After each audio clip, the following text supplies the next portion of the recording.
আসসালামু আলাইকুম। আজকে আমি বাসাতে টক বড়ির আচার বানিয়ে ফেললাম। তো কিভাবে বানালাম চলুন আপনাদেরকে দেখিয়ে ফেলি। তো এখানে আমি শুকনা মরিচ আর পাঁচফোড়ন নিয়েছি, আর শুকনা মরিচ আর পাঁচফোড়নটি ভালোভাবে ভেজে নিয়েছি। তো এখানে আমার ভাজা শেষ। তো এবার আমি রসুনটাও ভালো করে ভেজে নেব, একদম মচমচে করে ভেজে নেব। তো রসুনটা ভাজা শেষ। তো এবার আমি সুন্দর করে মশলাটাকে ব্লেন্ড করে আমি ছাদে নিয়ে চলে যাব, কারণ আমি ছাদে মশলাটি মাখাবো।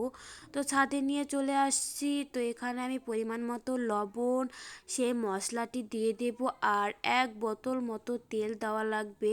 তো আমি তেল দিয়ে দিয়েছি, এবার সুন্দরভাবে মাখিয়ে ফেলবো। আর এই আচারটি আপনারা গরম খিচুড়ির সাথে খেতে পারবেন। যদি জ্বর হয়, তো জ্বর হলে এই আচারটি খাবেন, মুখে রুচি আসবে। তো এবার আমি রোদে দিয়ে দেব। রোদটা আবার ভালোভাবে লাগাতে হবে।